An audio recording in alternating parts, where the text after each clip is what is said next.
Come check out the brand new miniatures from 8th edition Dark Imperium. What's up, Hobby Maniacs? Rob Baer with you again today, checking out those brand new miniatures that come in the 8th edition Dark Imperium box set. Now, of course, we know that there is a bunch of Death Guard and Ultramarines in here, but how dope are they? Well, if you watched our first look unboxing of the brand new guys right here, you'll know that this little box contains those fantastic minis. Inside of them is all the miniature goodness here. So when you flip this up, you're gonna see all the crazy sprues in here. Now there's a couple that there's two of, and the rest you have singles of, and there's a reason for that. Well, I mean, besides the tooling factor, and Games Workshop's super smart about how they do things, this is basically what you're gonna get inside. You're gonna get one sprue that comes with one intercessor, one of the jump troops, one of the captain and gravis armor. You're gonna get two of just the troop sprues, which kind of looks, I think they mixed the plasma. No, one of the Hellblasters is over here, that's right. And so this is gonna be just your normal guys. Right here it looks like. Nope, there's an intercessor in there too. So that's kind of crazy. So your three intercessors are gonna come, one from this sprue, two from this sprue right here. Then it's gonna jump over to some of the special characters up in this one, as well as the new drone. Some of the special characters are gonna be over on this one. Actually, this is Death Guard, I think. And then you've got the command sprue, which is over here, which is gonna have your ancient and the rest of your characters that aren't in this one, because this is the sergeant for the squad here. So you're gonna have your two other Primaris guys right here. So overall, it seems like, from cursory look, it's very easy to get these bad boys together. So let's take a look. First off, the very first sprue I noticed that I was like, oh hey, this might actually not suck when we put these bad boys together was, I think I grabbed the biggest sprue. Where is it? Yeah, we grabbed the biggest sprue right here. So check this out. So here's the biggest sprue that we could possibly grab off of this.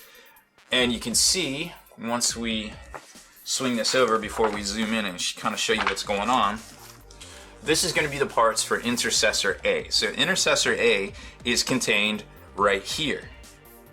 And then another one of the Intercessors, I forget exactly which one, I think it's Intercessor B Squad, is right here. Goes up to here in like a little Tetris L piece, and then you've got the standard, which comprises all of this right here. And you can repeat that all the way through to show you all of the miniatures, but you could definitely take my word for it that for the most part they are all expertly grouped right here. So now we can kind of take a look and see exactly what's going on with all of these sprues that are coming out. Now, I do want to caveat the fact that I don't have any of these put together because I don't have a lot of time with this box set here, but I wanted to get some tape done for you all to show you how awesome the new box is and how much of a good value. You know, this is the first time we've really seen a box come with this much value inside of it. I mean, depending on how you price all this stuff out at current Games Workshop prices, you're looking at, you know, $400 or $500 worth of miniatures. You figure a 5-man squad is anywhere from $30 to $45. You know, your 3-man jump troop squad, we've seen in the past with Age of Sigmar, those kind of elite level troops. Even Centurions, you know, are 50, 60 bucks, but we've seen in Age of Sigmar, some of the same type of jump troops are going for $45. Your special characters, you can price them at anywhere from $15 to $20. Your rulebook is definitely $60. You know, some of the blight drones and things. So once you start kind of putting an average price of what something similar goes for, which I'm sure we'll do a pricing breakdown on spikybits.com as well, you can definitely see that there is a lot of value in this box for $160. Now, is it for everybody? No, it might not be. Because if you're not playing Space Marines or you're not playing Death Guard, this might not be the thing for you. You just need the rules. And to be quite honest, if you are playing competitive play and you're not interested in the fluff or the story or the hobby in general, well, you really only need about 20 pages out of the new rulebook, which is kind of disappointing, but also encouraging from a gaming standpoint. But that's not for this video. We're going to talk about the miniatures. So here you can see the easy to assemble miniatures, which is going to show you that, yes, while some of the backpacks are separate, your shoulder pads are definitely not separate. Now, over on popgoesthemonkey.com, actually, they have upgrade bits that you can put on to your Primaris Marine miniatures. Now, you can't replace the shoulder pads, but say you want to put a chapter symbol or something like an Ultramarine symbol, maybe a Dark Angel symbol, whatever, you know, the sword with the wings or something like that, they have like the little curved bits that will fit these pads here, so you can customize them to any chapter. So that's kind of an idea there. Now, the arms are separate, the heads in a lot of cases are separate, which you can see right here. Now remember, these guys are on 32mm bases, so they're gonna look good. They don't leave quite as much room as a normal Space Marine does on a 32mm base, which was kind of the reason Games Workshop upgraded those base sizes from 25, if I remember. But here we are, we got the Primaris guys. There's no going back now, no takesy-backsies. So here you can see the assembled guys right across here, right? And all of these slices here where you got the guys walking with different weapons and things. So they're looking great. I mean, I love the design here. It's kind of at the ready. More of these guys here. Sergeant pointing. So a lot of them are going to be locked in place, but you kind of get the idea. And then there's the Hellblasters, etc., etc. Now the Inceptor squads, I guess these guys jump out of like high orbit and just kind of drop in, because these are definitely a maneuvering vector thrust kind of system right here, like an orbital maneuvering system or pod that looks to be designed for space application. You have this really large suit here as well with some crazy shoes. I don't know the fluff behind all of this quite yet, but this, and it almost looks like this is an EVA helmet with like a flip down kind of helmeted viewport, I guess, right here, but it's flipped up. I don't know. Again, haven't read a lot of the book yet, but some of you watching probably already know a lot of the fluff about these guys. And then they've got the little armor plates on the front of their guns right there. Now, I'm not 100% sold on how these are designed. They don't actually go right in. You're supposed to just kind of put the little top piece right there onto these. And you know what? Let's take a look at that. Let's try to find that one of these jump trooper guys right here and kind of see. So there's the space right there where that little nub on top of there is supposed to go. And let's grab one of those. So that's really crazy. Okay. Is that really how that's supposed to go? Like it just locks in there? I guess it is. I don't know. that would make me a little nervous, to be honest. I'm not sure I like that. Kind of feel like I would be happier with some sort of... Is that where that goes? Right underneath the circle plate. Right underneath the circle plate. Looks like it is. Right underneath the circle plate, right there. Well, it surely doesn't go that way, so it would have to go that way. Huh. Yeah, I don't know. I'm not a fan of that, personally. I mean, it does fit in there, and it is snug, and I guess this kind of overlaps and locks in, like, right there, sort of. But, man, that just looks like just waiting to snap off. So I don't know. First look, not impressed, but second look, third look may get better, I suppose.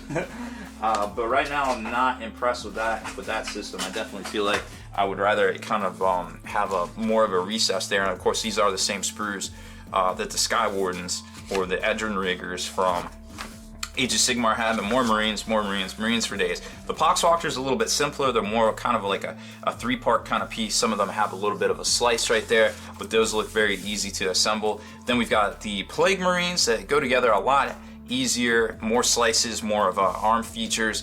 In some cases, they have a backpack that is separate, it looks like.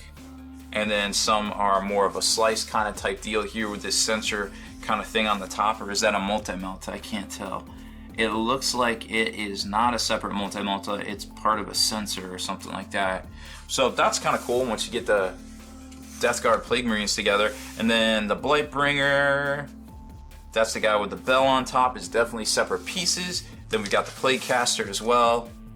And the Lord of Contagion looks like a Billy Badass. Not too many parts to go together right there, so very cool stuff. And then there's the Foetid Bloat Drone. Dun dun dun. And he looks like he goes on a Dreadnought size base. So that's all of that. So let's take a closer look at the sprue. the sprues, the aforementioned sprues. So here's your command sprue. We already covered that. That looks to have your standard guy right here. Then you've got one of the crazy sergeants or lieutenants with the new bolt weapon right there. There is no other one on it, it doesn't look like. And on to the next sprue, which is going to be one of those that we haven't seen doubled up. Now this is the one with the captain with the Gravis armor, and we showed you in our initial unboxing that all of these parts go to him. Then we have one of the Hellblasters over here, one of the jump troops right here, and up here is just one of the normal intercessors, I believe they're called. But you can definitely tell on this stuff, like we showed you in the instruction manual, they are fantastically designed. You can see the detail work is I mean, it is not subpar, obviously. It is, I mean, it's just breathtaking to see this stuff, like all the design elements, all of the extra armor plating and things in here. It's so superb.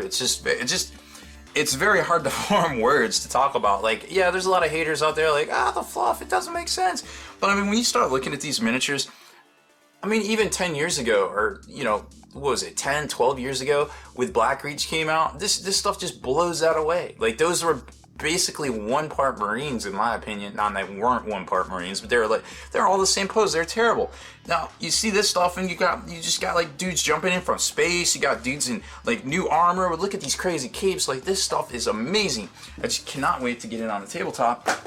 Or I can't even wait to get my miniatures on the tabletop and just kind of start playing around with things and just kind of see how it all goes together. Here's one of the double sprues here that's going to have your Poxwalkers and some of your Death Guard guys. And again, you can tell, like, there's all sorts of little oozes, holes in them, bubbles, rashes, boils, poxes.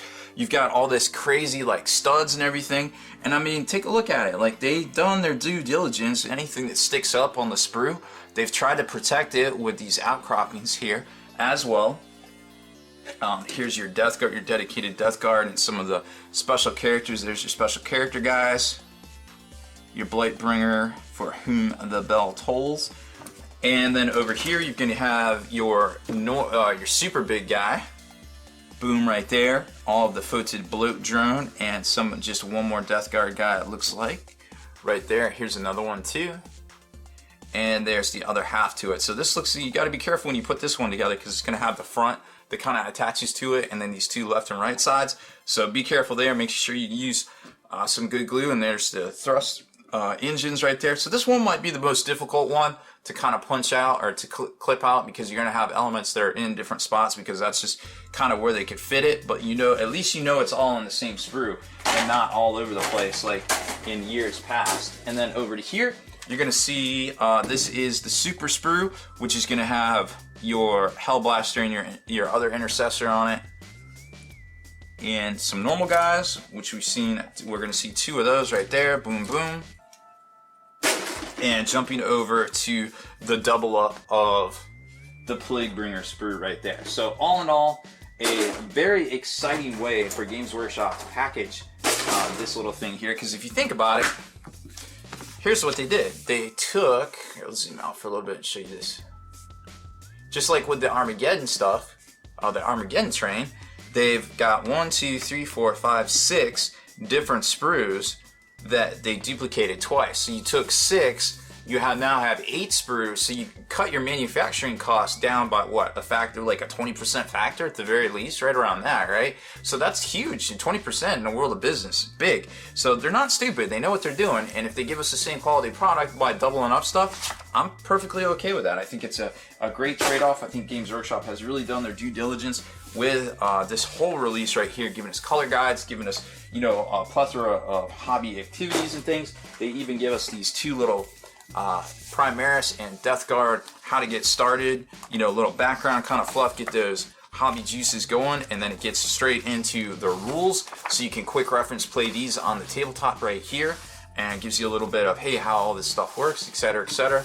So same with the Death Guard. So overall, I think this is a great box set from Games Workshop. These miniatures are fantastic. I hope if you're not going to play these guys, I feel you on that, but I definitely hope that a lot of people don't pass up on these because of the hate out there, because these are so, this box is so well done. I think we kind of owe it to ourselves as hobbyists to kind of show, hey, we're voting with our hobby dollars. Games Workshop, you're doing it right. You've come out the gate with a lot of great products for this new edition, which you recognize we kind of needed. 7th edition was a little bloated, and they have rewarded us for our patience and our due diligence, kind of sticking in there and staying in the hobby and all of that. So awesome times, very exciting things this summer. We've now been hearing about flying tanks and coming out with crazy global campaigns. So there's so much stuff on the horizon. It's just a very exciting time, probably the most exciting time to be in the hobby. So that's it for this one, folks. Thanks for watching, but make sure to subscribe to our channel here on YouTube. Turn notifications on